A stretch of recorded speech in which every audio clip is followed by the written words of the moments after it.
Hello and welcome to Learn and Talk's CELPIP reading test overview.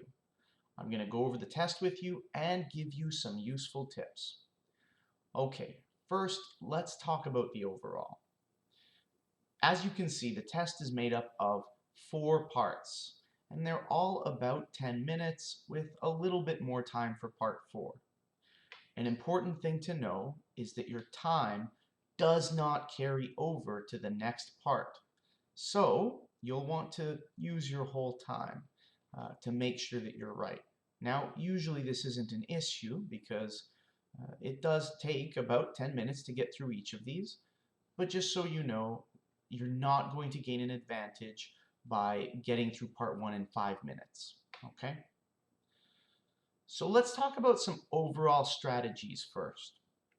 The most important thing for you is that you need to read for meaning, not matching words. What I mean by this is, here in an example, you can see that when we look at the possible choices, we have all of these here, and you can see city planning study. Now, some students like to just match for words. You see city planning here, you see city planning here, so you go, oh, correct. But that would be wrong.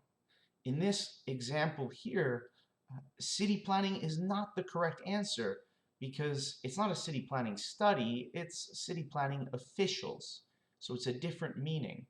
The correct meaning, as we can see above, is that he uses a personal experience. So we have Mr. Stevens here said, you use the example of how recently you had to wait 25 minutes for a bus to the downtown area. And indeed, the correct answer is a personal experience. Okay, so that's really important when you're doing the reading test. Often the answers are going to be in synonyms or it's going to be in the meaning. Okay, if the words are the same, like you see here, city planning, it's often a trap. Okay, and this is true with most of the multiple choice throughout the CELPIP. Another important strategy for you will be learning how to skim. What I mean by skimming is to read quickly to get a general understanding of the main topic in each paragraph. Okay, this will be especially useful in part 3. Here's an example. So as you can see here, we have these large paragraphs. If I quickly skim through it, okay, and I'm not reading in detail, just quickly skimming through it, I find that paragraph A is about what is a snowbird. So it gives a general description of this word here. Paragraph B, when I skim through it quickly, okay, it says here the expense of being a snowbird. First, there's the cost, okay. Da-da-da-da-da. Some snowbirds avoid hotels, but then there's gas. If you fly, plane tickets. Okay, so paragraph B is an overview of expenses. And finally, paragraph C, the second and most considerable expense related to going south is the price of owning a second home. And then it just goes into details, condo, house, rent, property tax, okay, utilities. So paragraph C goes into specific details of having a second home. Okay, so I might take notes on this, or just remember paragraph A, what is a snowbird? Paragraph B, an overview of expenses. Paragraph C, having a second home. And this will often help you to get a quick understanding so you know where you should find the correct answers. Finally, one more strategy involves scanning. Scanning means to find a specific word. This is especially useful for proper nouns, like names of people or places. Okay? This is because there are often no synonyms for that. So in this example here, you can see Marissa Lang believes social media. So I need to find Marissa Lang. I can quickly scan through here looking at names, Nick Thompson, Annette Curtis, Gregory King. Oh, there it is. Marissa Lang. So I can quickly find the correct paragraph for question 5. Okay, just by scanning. I'm not reading anything at all. I'm just looking, oh, names, Marissa Lang. Okay, what does she say? This will be especially useful for part 4. Now, let's start going through each task. So task 1 involves reading an email, okay? The first thing you should do is find out who is writing to whom. So in this case, we see Dear Mr. Stevens. So this is the person receiving the letter. And at the very bottom of the letter, or at the email, it will say, sincerely, Ed. Yeah, Ed Hooper in this case. So the first thing you really should do is find out who is writing, who is receiving. And this is because you'll see the questions often include the names of people. So Mr. Stevens' opinion, Ed Hooper believes. So you have to know who we're talking about. Now the nice thing is that in task 1, all of this top half, the answers for this are coming from the email. So each question here will be a specific sentence in the email. Once you find it, again using those synonyms, often it's not an exact word match, then you'll have the correct answer. When we look at the bottom half, there's a separate task. This one involves focusing a little more on the tone and using context to fill in a response to the email. So what I mean by this is not every answer in this part is going to be coming from the email. Here's an example. If we see, I completely agree with Mr. Hooper that blank, but I also think he should consider blank. Now, in this case, we know because he says, I completely agree, that number 1 is probably found in the email, okay? However, when we see number 2, but I also think he should consider, this is probably new information. Now, the next sentence, if the next sentence is, a reduction in cost would really encourage more people to use the buses, this might mean that number 2 is probably connected to cost. So maybe he would say something like, I completely agree with Mr. Hooper that the buses need to run faster and more often, but I also think he should consider those people who cannot afford a bus pass. A reduction in cost would really encourage more people to use the buses. Okay, so you can see here how that actually makes sense in this example.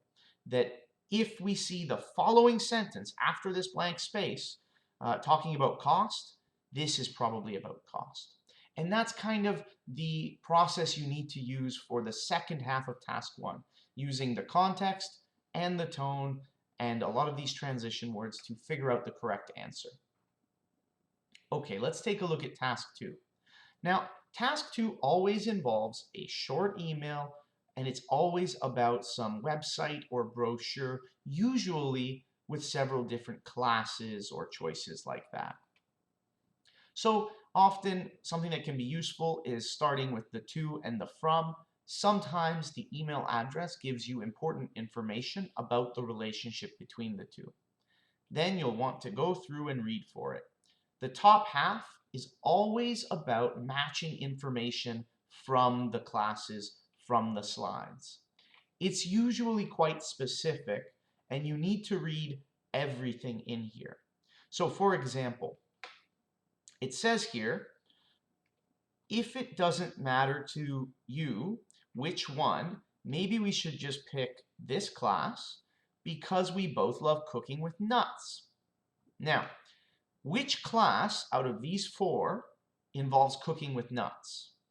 If you look at the allergy alert, almonds, cashews can be left out of individual portions. Allergy alert. Okay, so here this tells us that this class involves almonds and cashews, which are nuts. And so the correct answer for number 2 here is going to be delights of Morocco. And that's because of the specific detail here. You'll notice nuts It doesn't say the word nuts. It uses specific nuts, almonds and cashews. And of course, sometimes it's not in this main text, but it's in the additional text around the diagrams. So be careful to read everything in the diagrams given to you. Let's take a look. The bottom half sometimes is actually about relationship or tone. So this is where I mentioned sometimes it'll come out in the email. Are they coworkers? Are they friends? Are they siblings? That kind of thing. And sometimes there will be one or two questions about the relationship of people or general tone from the email. But all of the top half comes right from looking at the diagram. Okay, let's take a look at task 3. Task 3 is the large paragraphs. You end up having 4 paragraphs, and you simply need to select where you can find the information, which paragraph, for each of these questions or sentences. If the information is missing or untrue, then you select E. Okay, so there's paragraph A, B, C, and D. If you can't find the information, then the answer is E. Maybe if you have something like, oh, most snowbirds are, yeah, so there you go. Here's an example. That in general, Canadians start to prepare for a snowbird lifestyle in their 40s. Okay, if they never talk about anywhere in here, if they never say what age Canadians start to prepare for a snowbird lifestyle, then the correct answer is E, because it's missing. If in the paragraphs it says that Canadians start to prepare for a snowbird lifestyle in their 60s, then it's also E because it's untrue.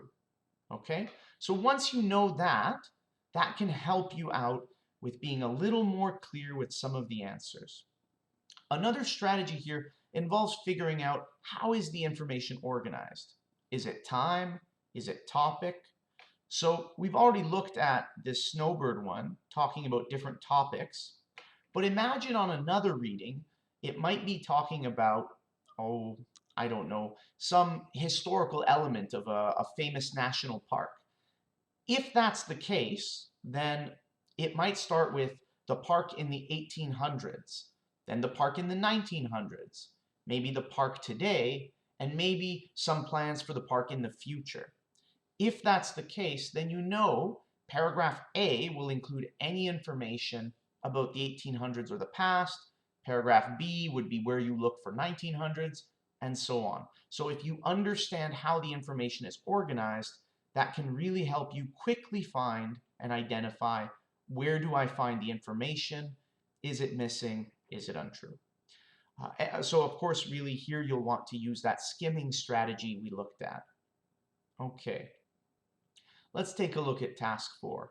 Now, this is the most difficult portion of the reading test. There are some strategies that you can use. That said, it's okay if you don't do too well, because the vocabulary is often very difficult. So do your best to do really well in task 1 and task 2. Let's take a look at the basic strategy though. The key here is looking at different viewpoints. So if you look at the questions, we can look at questions 2, 3, 4, and 5. Teachers are, okay? So teachers, that's the first viewpoint. The school's principal, that's another viewpoint. Both experts, so we'll have to find the 2 experts, and Marissa Lang. Okay, so here we have 1, 2, 3, 4 different viewpoints. We should start by identifying them quickly. So who are the teachers? Well, when we go through here, we'll see Nick Thompson, a science teacher, and other teachers. So we have Thompson and other teachers. Nick Thompson, other teachers. Other teachers are facing the same dilemma.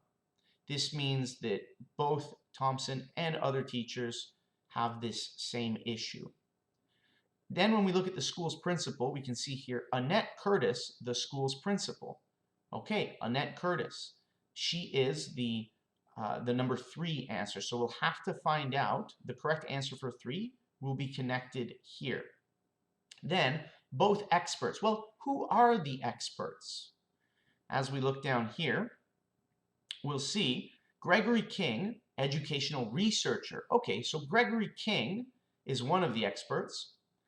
And then when we look here, other experts, Marissa Lang, professor of instructional technology. Okay, so we have Gregory King, an educational researcher, and Marissa Lang, a professor. These are our both experts. So for answering number 4, you need to find something both say or both agree on, as you can see here. And then finally, Marissa Lang believes social media. This will just be her part. So really what you're doing here is scanning to find different names and find what they say in quotation marks. As an example, let's take a look at Gregory King. Gregory King maintains that online relationships with students increase the risk of teacher misconduct. So this tells us what he believes. Then, in quotation marks, he says this: the surest way to prevent inappropriate conduct is to forbid casual contact on online platforms, King advises. Student-teacher relationships after hours is hardly a requisite for learning, and social media is simply a distraction.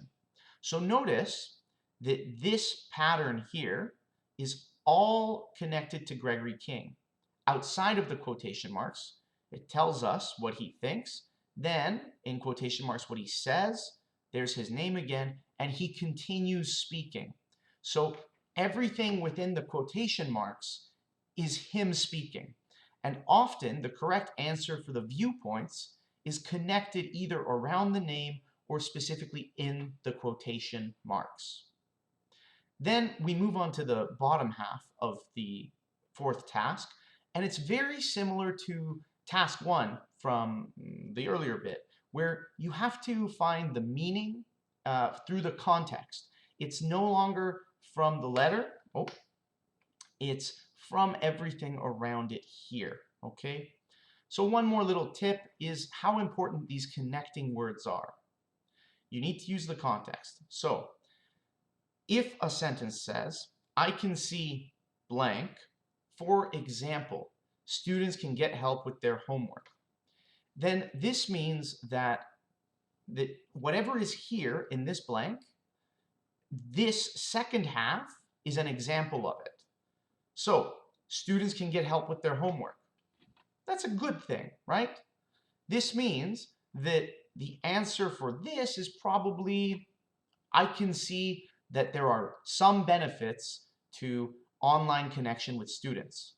For example, students can get help with their homework, okay? So using, for example, here gives us the clue that this is probably a positive thing because of the sentence that follows.